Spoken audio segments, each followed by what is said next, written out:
नमस्कार, आपके साथ मैं हूं अंजलि सिंह। हमारे खास कार्यक्रम सेहतनामा में आपका बहुत स्वागत है।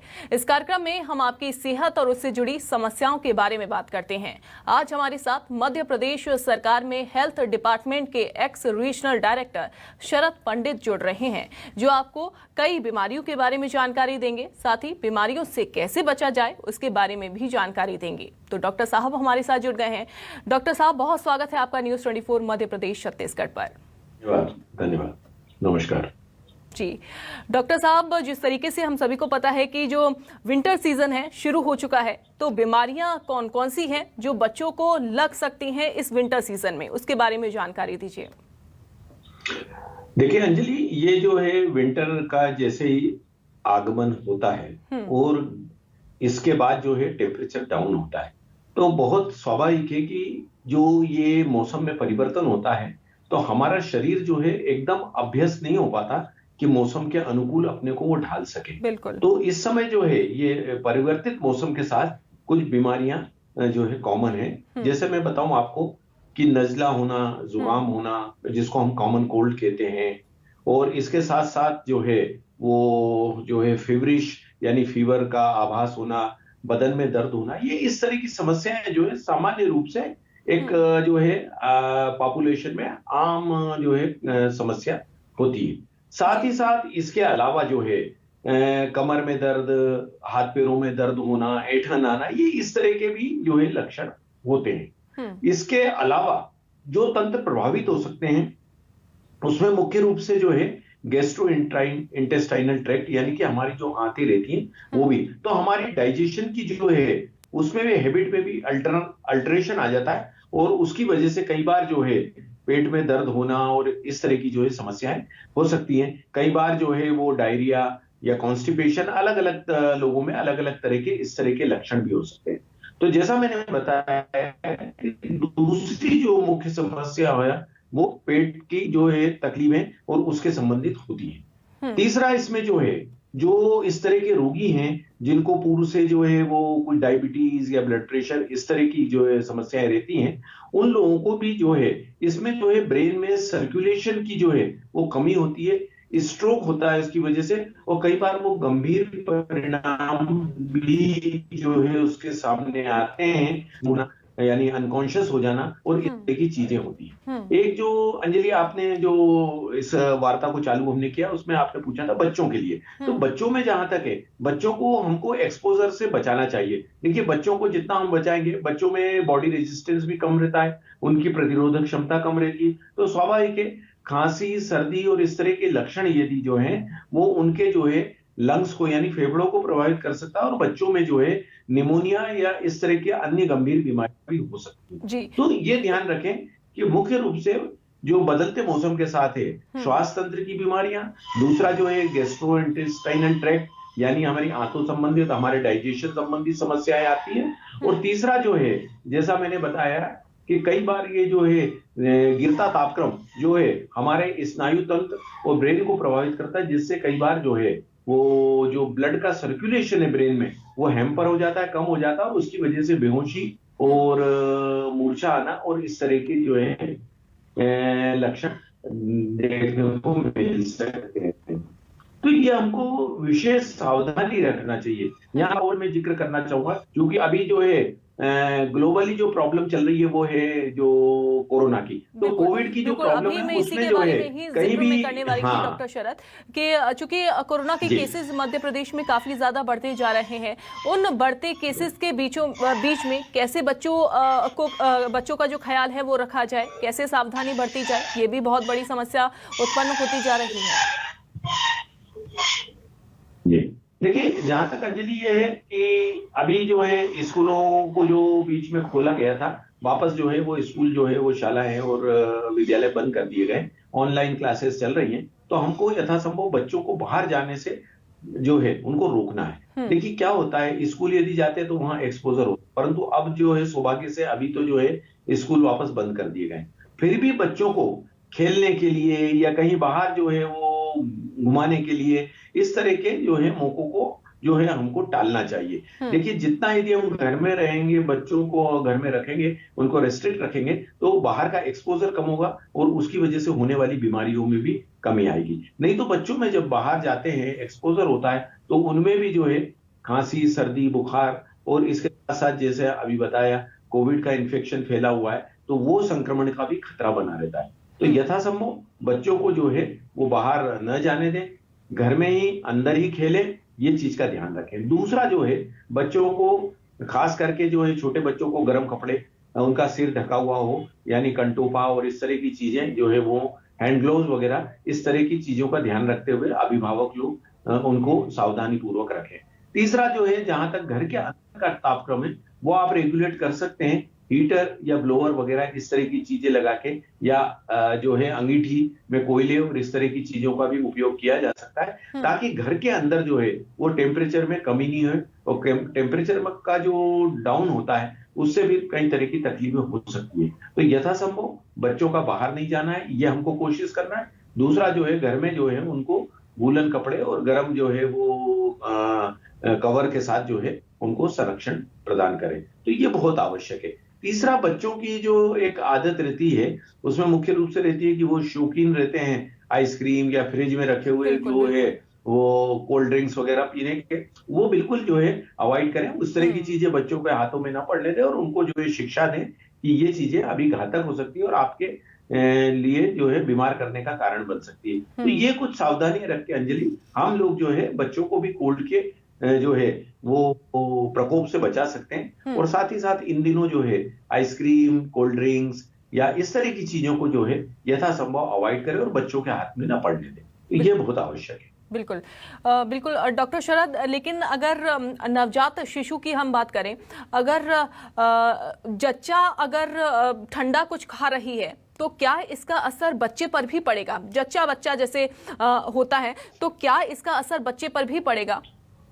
नहीं, बिल्कुल बिल्कुल। देखो अंजलि, क्या है कि लैक्टेटिंग मदर है यदि, तो नेचुरली उसके खान पान का असर बच्चों पे भी जाता है। यदि वो जो है बच्चा दूध पी रहा है माँ का, तो स्वाभाविक है इस तरह की जो इनटेक होगा, जो जिस तरह का डाइट वो लेगी, वो स्वाभाविक रूप से बच्चे को भी असर करता है। तो जहां तक वो माता को भी ये जो है कोल्ड ड्रिंक्स है, आइसक्रीम है, ये इस तरह की चीजों को जो है अवॉइड ही करना चाहिए। और बच्चे को जैसा है कि मैंने बताया कि जहां तक वो हीटर या रूम हीटर्स के साथ जो है हम सुरक्षित रखें, तो माँ को विशेष ध्यान रखना चाहिए इन सब चीजों का, और माँ को स्वयं को भी अपने खान पान का, जो बच्चा है उसको जो है इसका असर न हो। खास करके जैसा मैंने बताया, जो धात्री महिलाएं, जो लैक्टेटिंग मदर्स हैं, जो बच्चा जो है माँ का दूध पी रहा है, उन लोगों के लिए ये विशेष सावधानी की आवश्यकता है। जी जी डॉक्टर साहब, आपने जिक्र किया कि जो अंगीठी का इस्तेमाल किया जा सकता है रूम के टेम्परेचर को मेंटेन करने के लिए, लेकिन कई बार ये भी देखने को मिला है कि जो रूम का टेम्परेचर तो मेंटेन हो जाता है, लेकिन अंगीठी बहुत ज़्यादा असर कर देती है, दिमाग पर बहुत ज़्यादा इसका असर पड़ता है, तो क्या ये नुकसानदायक भी है? नहीं, बिल्कुल। देखो अंजलि, क्या है, excess of everything is very bad. तो कहने का मेरा मतलब है, अति जो है सर्वत्र वर्जित है। तो उसमें ये है कि अंगीठी जो है पहले कुछ देर बाहर उसको जो है गर्म कर लें, ताकि उसका धुआं और इस तरह की जो चीजें हैं वो कम हो जाए और केवल वो हीट दे। यदि अंदर ही अंगीठी को हम सिलगाएंगे या उसमें जो है वो आग लगाएंगे, तो होता क्या है कि धुआं जो उठता है वो कम से कम अंगीठी 15-20 मिनट जब तक जो है उसका धुआं सेटल नहीं होता, पूरी तरह से बंद नहीं होता, तब तक यूज नहीं करना चाहिए। तो अंदर जो है यदि यूज कर रहे हैं तो पहले उसको बाहर जो है तैयार करके, उसके बाद उसका धुआं जब कम हो जाए या बंद हो जाए, तब उसको अंदर लाके रखें, ताकि उससे होने वाले फ्यूम से जो कार्बन डाइऑक्साइड है और अन्य जो है वो हमारे श्वास तंत्र को वो भी नुकसान पहुंचा सकती है। तो ये हमको ध्यान रखना पड़ेगा कि अंगीठी में से धुआं नहीं निकल रहा, उसमें इस तरह का जो है वो फ्यूल नहीं इस्तेमाल किया जाए। कई बार कुछ कोयले ऐसे रहते हैं या कोई लकड़ियां ऐसी रहती है जो धुआं बहुत देती है, तो धुआं उसमें नहीं हो ये हम कोशिश करें, और धुएं को जो है पहले बाहर निकल जाने दें, उसके बाद लाके रूम में अंगीठी को रखें। तो ये सावधानी रखना है, क्योंकि फ्यूम जो है वो जो है बच्चे को और माँ को और किसी भी व्यक्ति को नुकसान पहुंचा सकता है। जी बिल्कुल। डॉक्टर शरद, जिनको सांस की प्रॉब्लम है, जो दमा के मरीज हैं, वो कैसे अपनी सेहत का ख्याल रख सकते हैं? बाहर अगर वो जा रहे हैं, किन बातों का वो ख्याल रख सकते हैं?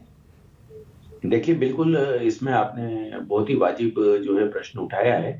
जिनको कोई प्री एग्जिस्टिंग डिजीज है, यानी पूर्व से कोई बीमारी लंग्स की या श्वास तंत्र की है, जैसा कि मैं बताऊं, कई लोगों को कफ की प्रॉब्लम रहती है, ब्रोंकाइटिस की प्रॉब्लम रहती है, ब्रोंकिएक्टेसिस की प्रॉब्लम रहती है, कई लोगों को दमा रहता है। और दमा जो है, ऐसे लोगों को इस मौसम में प्रेसिपिटेट होता है, यानी वो जो है ज्यादा अधिक बढ़ सकता है। तो ऐसे लोग जो हम यूं कहें कि उनको वरिष्ठ जन है, जो उन लोगों को जिनको पूर्व से इस तरह की श्वास तंत्र की बीमारियां हैं, जो मैंने अभी उल्लेख किया, जिनका यदि उस तरह की बीमारी है, उनको यथासंभव मॉर्निंग में जल्दी उठ के बाहर घूमना वो अवॉइड करना चाहिए। थोड़ा जो है सनराइज के बाद थोड़ा सा टेम्परेचर जब बढ़े, उसके बाद ही वो बाहर निकले। दूसरा जो है, देर रात को उन्हें बाहर जाना जो है वो टालना चाहिए, ताकि क्या है कि बाहर के जो गिरता हुआ तापक्रम है, उसका असर उनकी सेहत पर न पड़े, और खास करके ऐसे रोगी जिनको श्वास तंत्र की तकलीफ है। दूसरा, यदि आवश्यक है आपको जाना, तो उसमें ये ध्यान रखें कि हम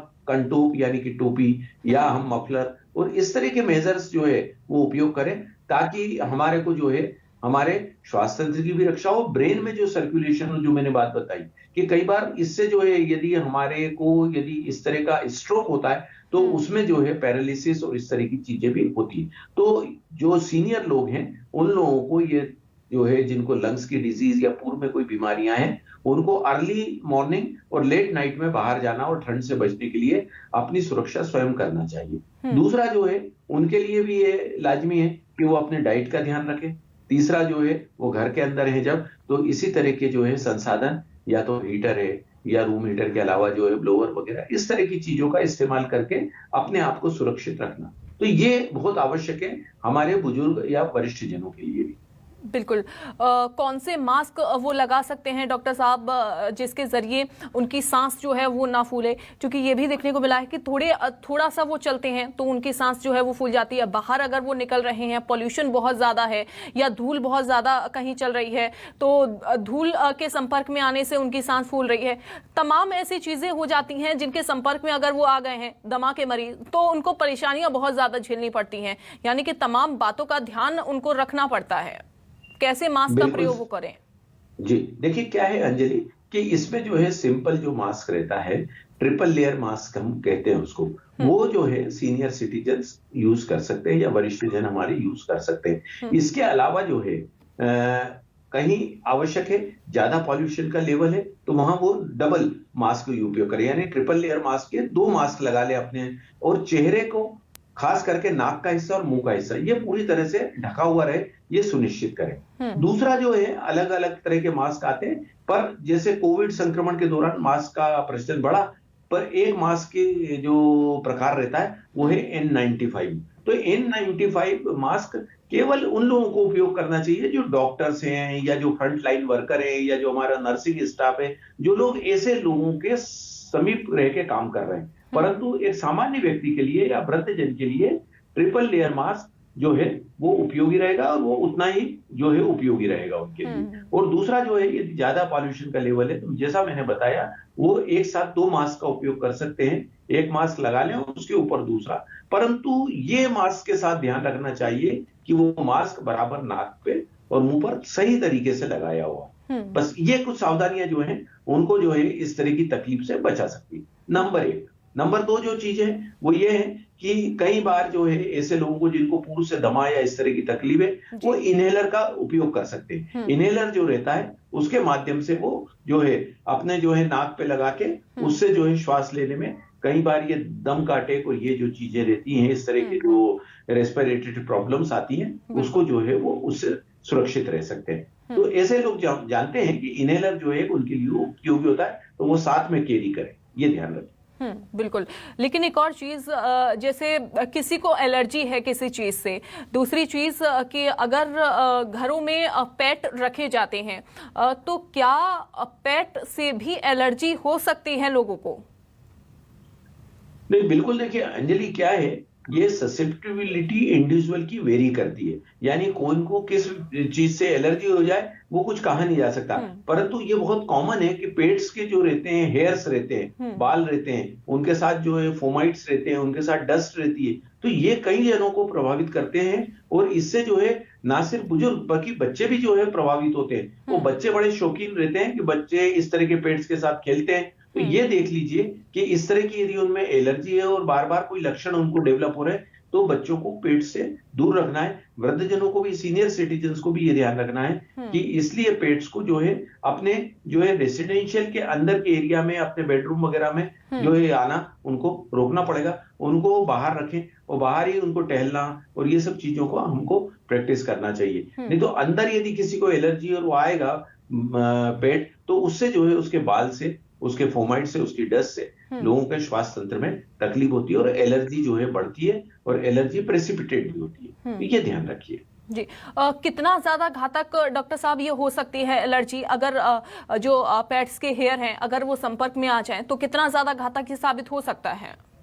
नहीं अंजलि, देखिए ये जो है पेट्स का, जैसा मैंने बताया, हेयर्स हैं, इसके अलावा डस्ट है, उनके साथ जो आती है, ये लगातार यदि किसी व्यक्ति को एक्सपोजर मिलता रहेगा तो कई बार ये क्रॉनिक हो जाता है। क्रॉनिक मतलब फिर वो लंबी बीमारी और लंग्स में जो है परमानेंट जो है उसका प्रभाव हो जाता है। तो इस वजह से होता क्या है कि फिर उनको जो है वो सांस लेने में बहुत अधिक कठिनाई होती है और कई बार इस तरह के लोगों को जो है वो मृत्यु का कारण भी बन जाते हैं कि सांस यदि नहीं चल पाती है तो उनका जो है सांस रुकने लगती है। फिर क्या होता है कि इस तरह की जो चीजें रहती हैं वो उसके श्वास तंत्र को अवरुद्ध कर देगी और उससे जो है वो मृत्यु भी कभी कभी हो जाती है। तो ये हमको इसकी गंभीरता को समझना चाहिए और इस तरह की एलर्जी है या इस तरह के जो वातावरण में उसको अवॉइड करना चाहिए, उससे बचने की कोशिश करना चाहिए। बिल्कुल।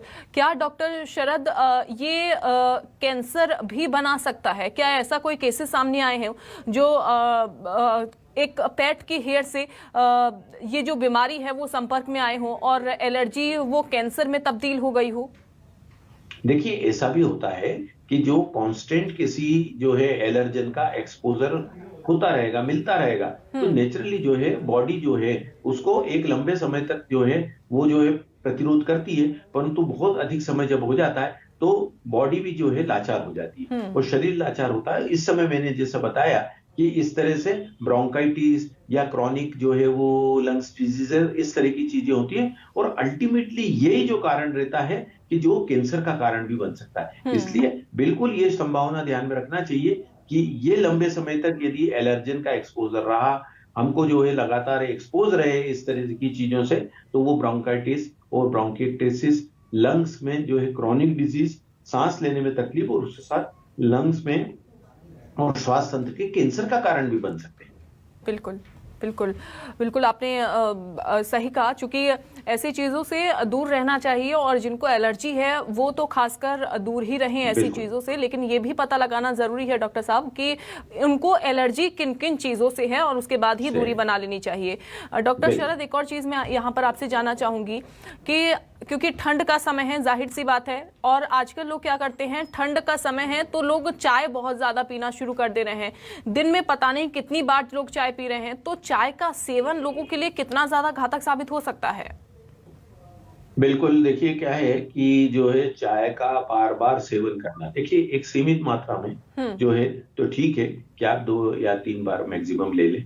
और उसमें चाय में कई बार जो है हमारे जो घरों में जो भारतीय परिवेश में जो होता है, जिंजर है यानी अदरक का उपयोग, तुलसी, काली मिर्च, इस तरह की चीजें डालते हैं, वो कुछ हद तक फायदेमंद भी रहती है। परंतु अधिक चाय का सेवन बार बार किया जाएगा और बहुत ज्यादा मात्रा में ली जाएगी, दिन में कई बार हम चाय पिएंगे, तो 2 ऐसी ये चीजें हैं, चाय या जिसको आदत रहती है स्मोकिंग की या जिसको आदत रहती है तंबाकू या टोबैको च्यूइंग की या गुटखा खाने की, ये दोनों बिल्कुल जो है घातक हो सकती है। चाय यदि बार बार हम लेते रहेंगे तो वो भी जो है हमारा एसिडिटी का कारण बनती है। चाय अधिक पीने से जो है अंदर जो है वो एसिडिटी बढ़ती है और उसके साथ साथ कभी कभी जो है किसी व्यक्ति को पेप्टिक अल्सर यानी आंतों में और आमाशय में अल्सर यानी स्टमक में अल्सर बनने की भी संभावना रहती है। तो अंजलि, ये जो है जैसा कह ही रहे हैं कि excess should be avoided of everything, है ना, इन चीजों से बचना चाहिए। सीमित मात्रा में 2-3 चाय आप लें वो भी पर्याप्त मतलब जो है तरीके से जो है वो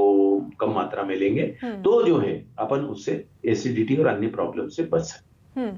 इस समय डॉक्टर शरद किन बातों का ख्याल रखा जाए और साथ ही साथ आहार में कौन कौन सी चीजें जो हैं वो इस्तेमाल में लाई जाए जिसके जरिए तंदुरुस्त शरीर को बनाया जा सके? देखिए अंजलि, क्या होता है सामान्य रूप से हमारी जो भारतीय थाली है, इंडियन डाइट है जो हमारा, वो एक परिपूर्ण जो है डाइट माना गया है। उसको कहा गया है कि बड़ा बैलेंस डाइट रहता है हमारी थालियों में।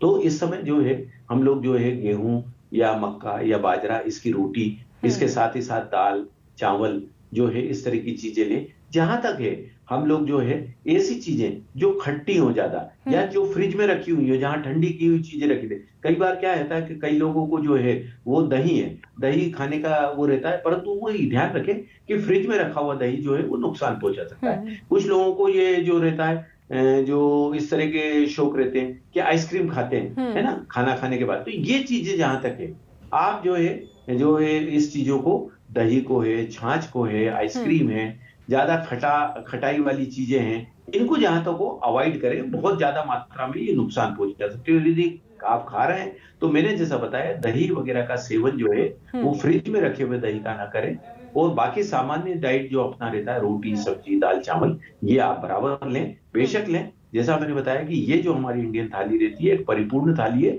और वो जो है स्वास्थ्य की दृष्टि से भी जो है वो बहुत ही सुरक्षित मानी गई। इसके अलावा चूंकि आपने कहा कि ठंडा नहीं खाना है, ठंडे से परहेज करना है, लेकिन जो लोग ठंडा खा रहे हैं उनके लिए क्या कुछ कहना चाहेंगे? और साथ ही साथ न्यूज़ 24 मध्य प्रदेश छत्तीसगढ़ के माध्यम से आप लोगों से इस कोरोना काल में क्या अपील करना चाहेंगे, क्योंकि केसेस बहुत ज्यादा बढ़ रहे हैं? देखिए, सबसे पहले तो मैं न्यूज़ 24 को उसने जो बहुत ही एक महत्वपूर्ण विषय को आज उठाया है और मुझे उसमें सम्मिलित होने का मौका मिला, मैं उसके लिए आभार प्रकट करता हूं, आप सबको धन्यवाद देता हूं। दूसरा, मेरी जनमानस से यही अपील है कि इस समय जो है देखिए शासन स्तर पर, प्रशासन स्तर पर वो लोग तो सब आपको जो है आपके लिए जो हो सकता है सब कर रहे हैं, है ना। दूसरा पर यह है कि अपने लिए अपने को जागरूक होना पड़ेगा, अपने आप को जागरूक करना पड़ेगा, अपने परिवार को जागरूक करना पड़ेगा, और समाज तभी जागरूक हो सकेगा। तो हर व्यक्ति अपनी जिम्मेदारी समझे और अवेयरनेस जो है यानी जागरूक रह के जो है ये सब जो है प्रोटोकॉल्स हैं जिनके बारे में बार बार कहा जा रहा है कि जहां तक है हम जो है मास्क का उपयोग करें, उसको प्रॉपर तरीके से लगाएं। दूसरा जो है हम ये देखें कि सोशल डिस्टेंसिंग को, अननेसेसरी घर से बाहर निकल कर कहीं भीड़ बढ़ाना, उस तरह के सम्मेलनों को या उस तरह के अवसरों को टालने की कोशिश करें।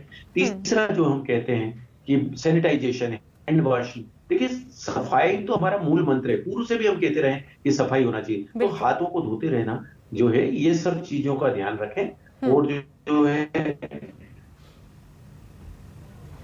टीकाकरण जो प्रारंभ हो गया है इस समय, तो टीकाकरण देखिए बिल्कुल भयभीत नहीं हो कि टीके से कोई नुकसान होगा। टीकाकरण जो है वो सुरक्षित है, और उस टीकाकरण से जो है आपका परिवार सब सुरक्षित रह सकते हैं। तो हमको खुद को भी जागरूक होना पड़ेगा, हर सिटीजन को जागरूक होना पड़ेगा, ताकि हम और हमारा प्रदेश, हमारा देश सुरक्षित रह सके। बिल्कुल, और खुद भी जागरूक होंगे तभी लोगों को भी जागरूक किया जा सकता है। डॉक्टर शरद, सही कहा आपने, और बहुत शुक्रिया जुड़ने के लिए, तमाम सारी जानकारियां देने के लिए, और कीमती समय न्यूज़ 24 मध्य प्रदेश छत्तीसगढ़ को भी देने के लिए। सेहतनामा में फिलहाल के लिए बस इतना ही, लेकिन बाकी खबरों के लिए आप देखते रहिए न्यूज़ 24 मध्य प्रदेश छत्तीसगढ़।